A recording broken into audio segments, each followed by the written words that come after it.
We invite you to watch how we clear the views on all matters through our partner station MITV on DSTV channel 255, 7 p.m. daily, and also our YouTube and Facebook pages under one name, Clearview News Desk every day. We call it The People's News, as we are available to come over and cover your events upon notice. Or do you have news you want us to broadcast? Send it in. We verify and go to town with it. All for you. Go ahead, engage us to thrash out those naughty issues on the news. And what we need from you is to share and subscribe. More important, convince your loved ones, friends, relatives, co-worshippers, and more to subscribe so as to be getting notifications as we break the news. Go a step further, like the news, and drop your thoughts on the comment section. Clearview News. We clear the view one time and for all time.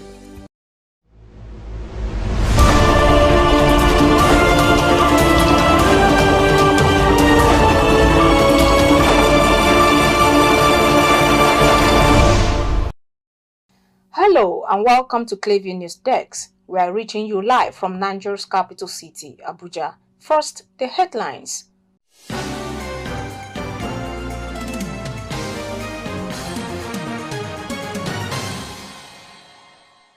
Clearview's correspondent celebrates soccer stars with Nigerian heritage, making waves in the 2024 European Football Championships.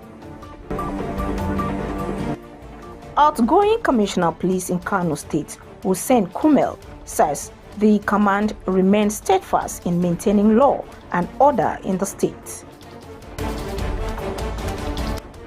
Heavy shooting erupts in Port Harcourt City local government area of Rivers State as the council chairman, Orwell Hunda, moves to access his office after his tenure expires.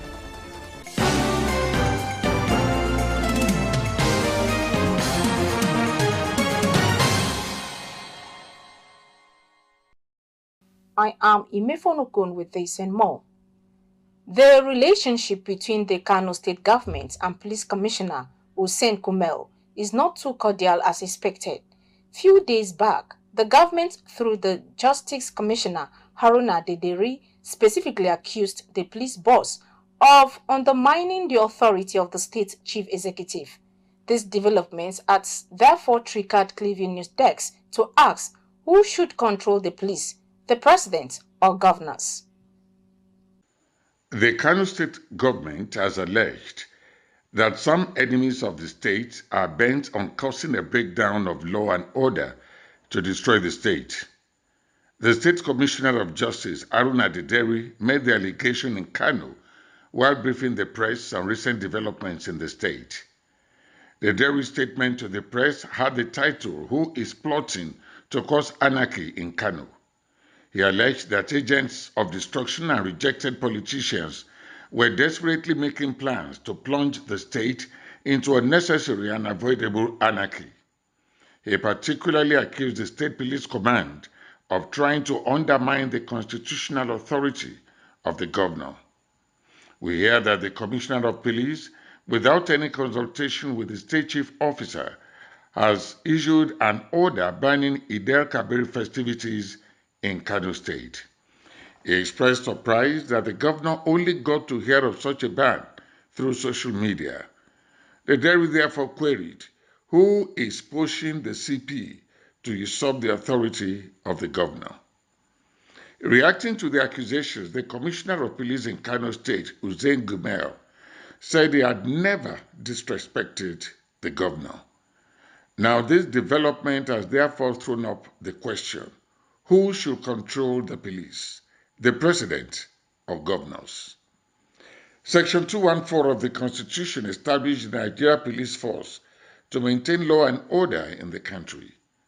It is the only police force in the country. Contrary to the general belief, it is not a federal government police force, but a police force for the federation. The NPF is headed by the Inspector General of Police, unlike the armed forces which are headed by the President. On the appointment of the IG, the President is required to consult with the Nigeria Police Council. The Nigeria Police Council is constituted by the President, IG, Police Service Commission Chairman, and the 36 state governors. The IG has the power to grant licenses to people to bear arms. Now, what stops a state governor from applying for 10,000 licenses for a security outfit set up to guard the people resident in a particular state? If the IG refuses to grant the licenses, his decision can be challenged. From time to time, oil companies recruit security personnel and send them to police colleges for training. They are known as spy police. If private companies can have their security personnel trained by the police, why have state governments failed to take advantage of such opportunities? Section 214, subsection 1 of the Constitution, which provides for the establishment of the NPF, has banned any other police force in the Federation or any part thereof. But in violation of the provision according to erudite lawyer Femi Falana, the National Assembly has set up the Nigeria Security and Civil Defense Corps to exercise the powers of the NPF. Other agencies of the federal government whose operatives have been permitted to bear arms include the Economic and Financial Crimes Commission, Independent Corrupt Practices and Other Related Offenses Commission, Nigeria Prison Service, Nigeria Customs Service, Department of State Services, and so on. According to him, state governments ought to have taken advantage of the creation of other police forces by the federal government to make a strong case for the establishment of state police. Alternatively, since rich and powerful individuals are licensed by the IG to bear arms, state governors should have applied for licenses for the operatives of the security outfits established by their state governments.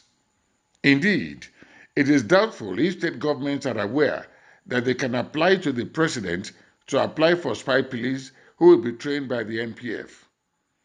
Nigerians, however, seem to oppose to the creation of state police for the fear that it may be used to hunt political opponents of some state governors.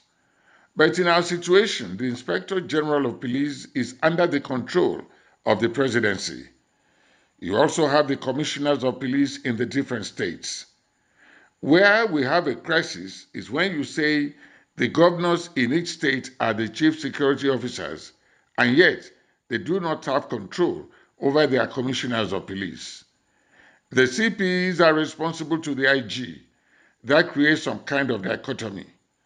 The police, as of now, are a federal parastatal, and the chief security officer of the country is the president. However, the commissioners of police in their respective states should be responsible to the governors.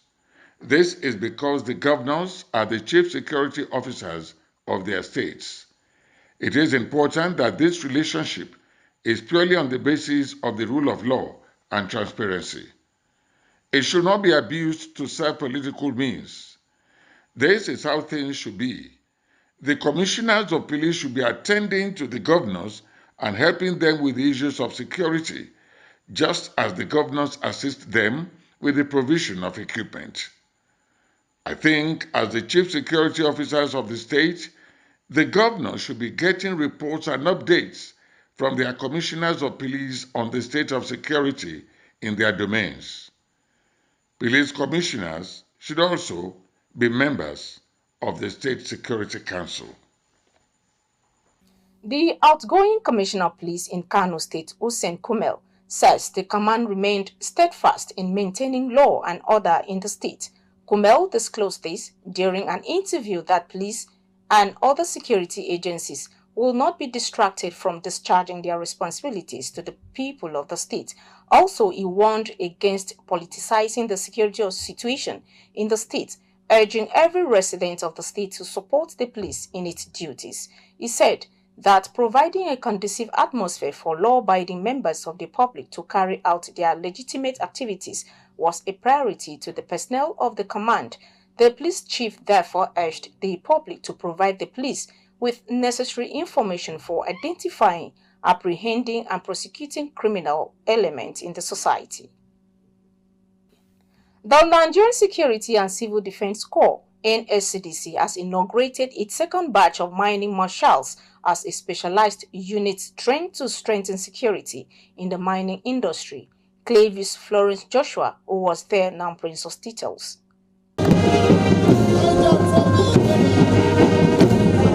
Illegal mining has over time been the major challenge of mining sector in Nigeria. The activities of artisanal miners and operating without state permission has not only led to loss of revenue to government coffers, but environmental pollution or degradation and numerous health hazards for citizens. There is no doubt that the growth and development of the mining industry will create more job opportunities, leading to a reduction in crime rates and ultimately enhance revenue generation to the government. Speaking at the passing out ceremony of the Corps, Commandant General of the NSCDC, Ahmed Abubakar Audi, emphasized the importance of safeguarding the mining sector. The Minister of Interior and the Permanent Secretary, who represented the Minister of Mines and Steel, also highlighted the need to protect the sector. They said the sector has the potential to boost Nigeria's revenue base and diversify the economy. The rate of vandalism, the rate of destruction, of economic terrorism, and a lot of sabotage going on with our transmission lines, our generation points, and all the rest have to be looked into. In view of this, it is your job to make sure that no critical aspect of government is destroyed. And we are ready, and I believe NSCDC is also with us. This training underscores not only our preparedness and our determination in safeguarding the mining sector, which is a gold mine capable of turning around the economy of this great country, but also our commitment to federal government's effort to diversify the economy to enhance economic growth and development. I am confident that today's graduates have been adequately equipped physically, mentally, and psychologically for the task ahead. There is no gainsaying the fact that Nigeria is blessed with abundance of mineral resources, which, if properly tapped and managed, could significantly boost Nigerians' revenue base, which represents another giant stride towards stabilizing the economy. The illegal haulage of minerals has come under close scrutiny, as arrests are made daily and the culprits are facing prosecution in courts of law. These initial successes have sent strong signals to perpetrators of illegality in the sector and increased compliance. As we proceed to integrate and improve the collaborations between the mining marshals and the federal mines officers across the states, we expect increased sanitation of the sector to encourage more investors to embrace these efforts to de-risk the business of mining. The training program, which lasted 8 weeks, aimed to equip the marshals with the necessary skills and competence to tackle illegal mining, banditry, kidnapping, and terrorism in the mining sector. The event was attended by the Honorable Minister of Interior Olubunmi Tunji Ojo and his counterpart in the Ministry of Solid Minerals Development, Honorable Dele Alake, who was represented by the Permanent Secretary of the Ministry, Mary Ope. 350 personnel were trained as mining marshals in the second batch of the exercise. Meanwhile, the NSCDC has reiterated its commitment to the development of the mining sector and the safety and security of the country. Florence Joshua reporting for Clearview News Desk. The Bayelsa State Command of the Nigerian Security and Civil Defense Corps, NSCDC, has intercepted a wooden boat loaded with 300 bags of substances suspected to be illegally refined diesel and kerosene products. Briefing news meant after parading the suspect linked to the crime, the Bayelsa State Commandant of the NSCDC, Eweka Douglas, narrated that the boat and our occupants were arrested at the waterfront of Okeke, a border community between Rivers and Bayelsa State, following intelligence tip-off. Through our intelligence, we've had some unscrupulous elements trying to ferry in some AGO product which they've gotten through bunkering, and they brought it to a location called Lokaki, waterside. And based on our intelligence, they were all arrested. I think you can see them over there. And I have to come here physically to see what they are doing. The problem that is causing this bunkering is because of the demand from these women. The higher the demand, and that's why those people keep insisting in puncturing that pipeline. I don't think there's no demand. People will not continue to just punch it for nothing. But these people keep on demanding more and more. And you will think they are women, but they are the one actually initiating the move. By their demand, these people will go as far as destroying the pipeline. And we, as a responsible organization, we won't stay here and allow this unscrupulous element to keep destroying the economy of the country. We need now to help the government to help to assist the government in reducing the activities of criminals on our pipeline. And this is one of the ways we can reduce the activity, by arresting both the collaborator, both the initiator, both the demander, and the people that are actually supplying. So when we break this chain, that is the only way we can assist the government. One of the suspects confessed to the crime, blaming it on joblessness.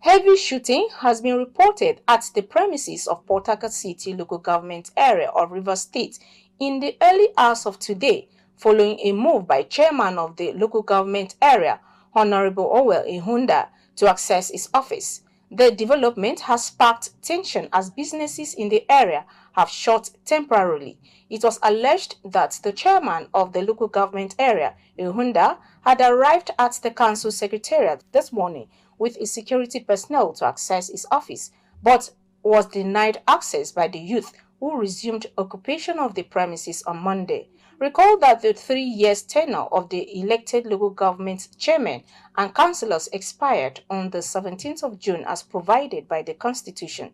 However, the local government council bosses have insisted that they will not vacate office following a purported amendment on the local government administration law of the state by the Martin Amewule-led State Assembly. Although a state high court sitting in Port Harcourt had in its ruling avoided the amendment in which the legislative arm of the state extended the tenure of the elected chairman by 6 months. Meanwhile, Governor Simi Fubara had in a statewide broadcast this morning bid the elected chairman and councillors farewell, noting that their period to occupy their positions legally has elapsed. If you are just joining us, you are watching the news on Clearview News Desk. We'll be back after this break. Stay with us. Become a positive thinker, no matter how dark things seem to be or actually are. Raise your sight and see the possibilities. They are always there.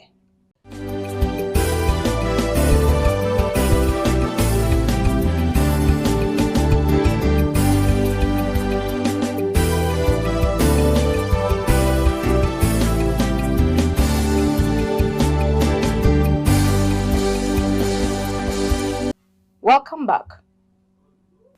As the 2024 European Football Championship kicks off, fans from around the world are eager to see their favorite teams and players in action. Among athletes taking the field are several players from Nigerian descendants, proudly representing their European teams while carrying the Nigerian flag in their heart. From England's Bukayo Saka to Germany's Karim Adeyemi, these players are making waves in the football world. Sit back as our correspondent takes you into the lives and careers of the Euro 2024 stars with Nigerian roots, exploring their journeys on the biggest football stage following their achievement both in their European teams and their Nigerian heritage. The 2024 UEFA European Championship in Germany will have a strong Nigerian presence, not as Super Eagles players, but having Nigerian origin while representing various European nations. Nigeria, renowned for producing top football talent, continues to see its diaspora making significant impacts on the global stage.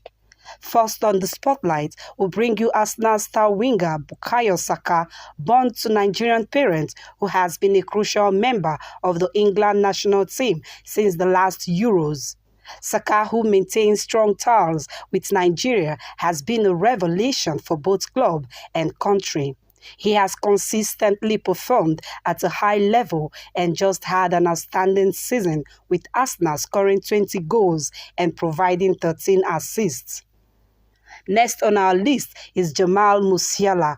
He is a key player for Bayern Munich and has been included in Germany's 26-man squad for the Euros.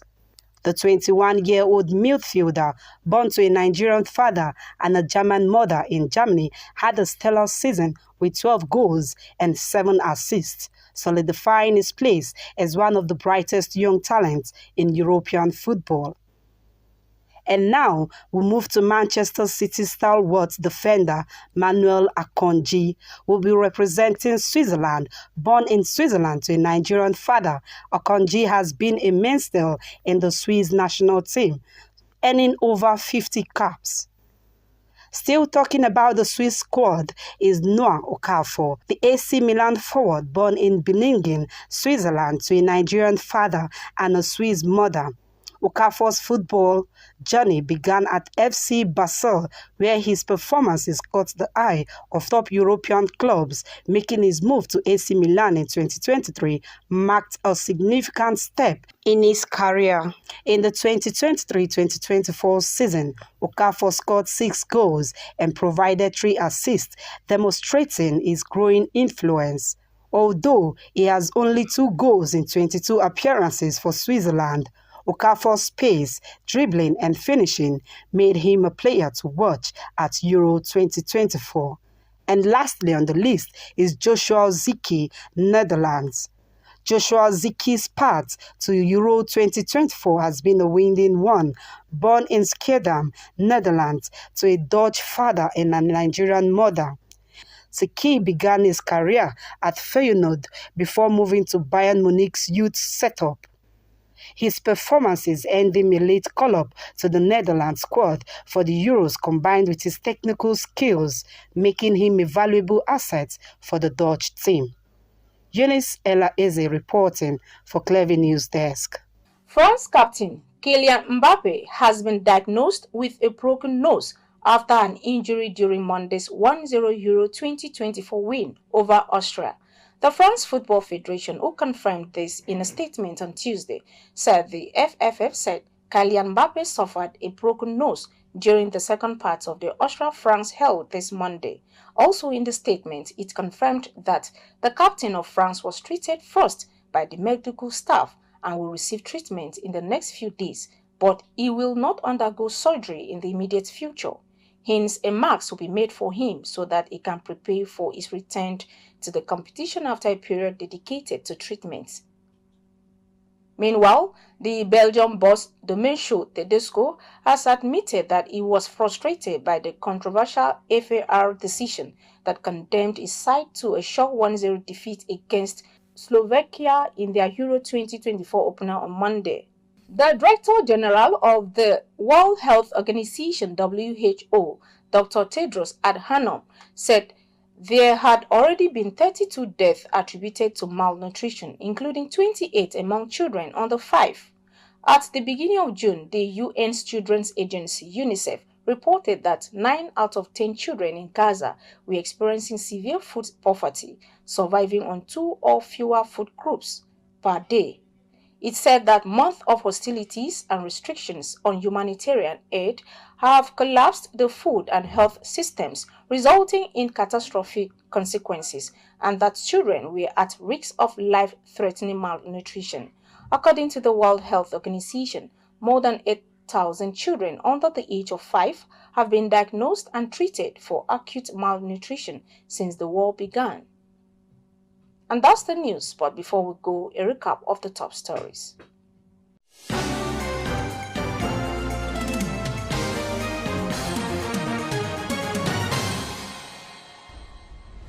As the 2024 European Football Championship kicks off, fans from around the world are eager to see their favorite teams and players in action. Clearview's correspondent celebrates soccer stars with Nigerian heritage making waves in the 2024 European Football Championships. The outgoing Commissioner of Police in Kano State, Kano, has assured residents of the command's steadfastness in maintaining law and order in the state, adding that the police and other security agencies will not be distracted from discharging their responsibilities to the people of the state. We also told you that heavy shooting has been reported at the premises of Portagas City local government area of Rivers State in the early hours of today, following a move by chairman of the local government area, Honorable Owel Hunda, to access his office after expiration of his tenure this Tuesday.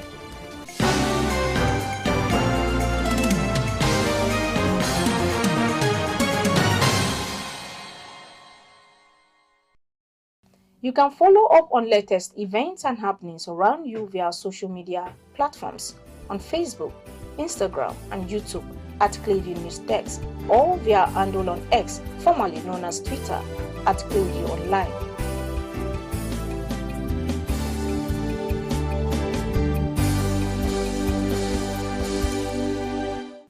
Many thanks for watching. I am Imefonokun. We invite you to watch how we clear the views on all matters through our partner station MITV on DSTV channel 255, 7 p.m. daily, and also our YouTube and Facebook pages under one name, Clearview News Desk every day. We call it The People's News, as we are available to come over and cover your events upon notice. Or do you have news you want us to broadcast? Send it in. We verify and go to town with it. All for you. Go ahead, engage us to thrash out those knotty issues on the news. And what we need from you is to share and subscribe. More important, convince your loved ones, friends, relatives, co-worshippers, and more to subscribe so as to be getting notifications as we break the news. Go a step further, like the news, and drop your thoughts on the comment section. Clearview News. We clear the view one time and for all time.